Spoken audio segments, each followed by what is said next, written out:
नमस्कार मित्रों, धार्मिक ज्ञान में आपका स्वागत है। आप जानते हो मित्रों, कई लोगों के मन में गंदे और वासना के विचार आते हैं। एक समय की बात है, देवर्षि नारद जी इंद्रलोक पहुंचे। जब वे वहां गए तो उन्होंने देखा कि इंद्रदेव ब्रह्मा, मेनका और उर्वशी के साथ भोग विलास में मग्न थे। नारद जी को ये देखकर बहुत आश्चर्य हुआ कि इंद्रदेव ने उनका स्वागत करने के लिए भी समय नहीं निकाला। इससे नारद जी को अत्यंत दुख हुआ। उन्होंने मन में सोचा कि मनुष्य और देवता भी क्यों वासनाओं के चक्रव्यूह में फंस जाते हैं। ये सोचते हुए उनके मन में प्रश्न उठा कि कोई ऐसा हो जिसने कभी वासना के विचारों को अनुभव न किया हो और इस विषय पर उन्हें उचित उत्तर दे सके। नारद जी को तत्काल महादेव के अवतार संकट मोचन हनुमान जी की याद आई। उन्होंने सोचा कि हनुमान जी, जो ब्रह्मचर्य के प्रतीक हैं, इस प्रश्न का उत्तर दे सकते हैं। इसलिए बिना विलंब किए नारद जी हनुमान जी के आश्रम की ओर प्रस्थान कर गए। जब नारद जी हनुमान जी के आश्रम पहुंचे तो उन्होंने देखा कि हनुमान जी तपस्या में लीन हैं। नारद जी ने उनका ध्यान भंग करने से पहले विनम्रतापूर्वक प्रणाम किया।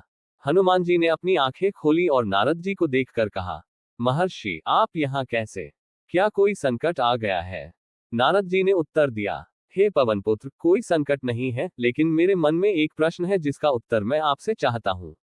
हनुमान जी ने उन्हें बैठने का संकेत दिया और कहा, महर्षि, आपका प्रश्न क्या है? बताए। नारद जी ने कहा, हे हनुमान जी, आप ब्रह्मचर्य और संयम के प्रतीक हैं। आपने कभी किसी स्त्री को स्पर्श भी नहीं किया और न ही कभी किसी प्रकार की वासना का अनुभव किया। लेकिन जब मैं इंद्रलोक गया तो मैंने देखा कि इंद्र रंभा, मेनका और उर्वशी के साथ वासनाओं में मग्न थे।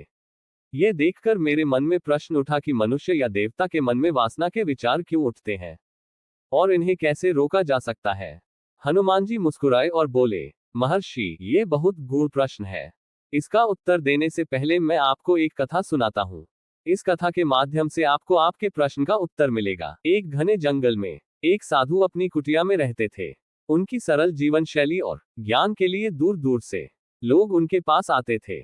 एक दिन एक व्यक्ति उनके पास आया और बोला, गुरुजी, मेरे मन में गंदे विचार क्यों आते हैं? मैं इन्हें रोक नहीं पाता। कृपया इसका समाधान बताएं। साधु मुस्कुराए और बोले, पुत्र, इस प्रश्न का उत्तर मैं तुम्हें एक अनुभव के माध्यम से दूंगा। तुम ये घड़ा लो और इसे नदी से भर कर लाओ, लेकिन ध्यान रखना कि इसे पूरा भरना है। वह व्यक्ति घड़ा लेकर नदी की ओर चल पड़ा। नदी पर पहुंचते ही उसने देखा कि एक आदमी पेड़ के पीछे छिपकर नदी में नहाती हुई एक स्त्री को देख रहा है। उसे ये देखकर बुरा लगा और उसने उस आदमी को बोला, अरे ये गलत है, तुम्हें ऐसा नहीं करना चाहिए। वो माना नहीं। अरे आप देखते नहीं है कितना मजा आ रहा है? देखो लिसकती कमर, भीगे बाल, कितने सुंदर है। परंतु थोड़ी देर बाद वह खुद भी उस स्त्री को देखने लगा। उसे यह महसूस हुआ कि देखने में आनंद आ रहा है। अपनी सोच को सही ठहराने के लिए उसने कहा, शायद इसमें कुछ गलत नहीं है। शिष्य हर दिन देखने लगा। जब साधु भिक्षा लेने भेजते थे तो शिष्य नदी के पास से गुजरता था और देखने लग जाते थे। साधु ने एक दिन समाधि लगा के देखा कि शिष्य के मन में क्या चल रहा है। तो इसके मन में गंदे विचार चल रहा था, क्योंकि उसकी संगत और सोबत बिगड़ चुकी थी। घड़ा भरने के बाद वह व्यक्ति वापस साधु के पास लौटा। साधु ने देखा कि घड़े का पानी गंदा और मिट्टी से भरा हुआ है। साधु ने पूछा, जब तुम नदी पर गए थे तो पानी तो स्वच्छ था, फिर यह गंदा क्यों हो गया? वह व्यक्ति बोला, गुरुजी, जब मैंने घड़ा भरा तो नदी के तल से मिट्टी ऊपर आ गई और पानी गंदा हो गया। साधु मुस्कुराए और बोले, यही तुम्हारे प्रश्न का उत्तर है। नदी का पानी स्वच्छ है, जैसे तुम्हारा मन स्वाभाविक रूप से पवित्र है।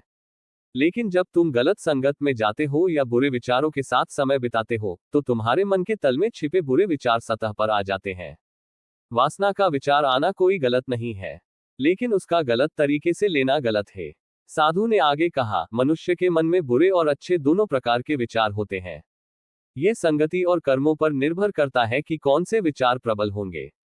जैसे तुमने नदी पर जाकर जो देखा वह तुम्हारे भीतर आनंद का कारण बना, लेकिन वह सच्चा आनंद नहीं था।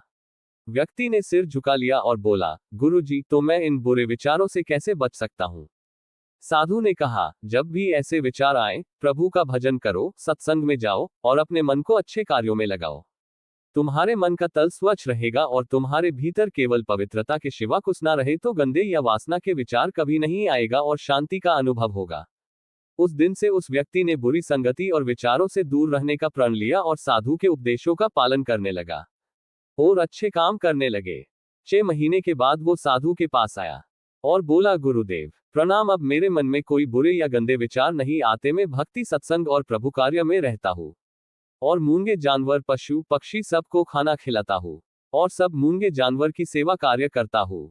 गुरुदेव बोले, बस ऐसा ही जीवन जीना। कोई भी मूंगे जानवर की सेवा करता है, उनकी रक्षा भगवान करता है और आशीर्वाद मिलता है, जो हर मुसीबतों से बचाता है। ये कहानी सुनकर नारद जी सब समझ गए और उनके प्रश्न के उत्तर मिल गया और नारद जी का मन हल्का हो गया। हनुमान जी को सीताराम बोल के सला गया। जय श्री राम।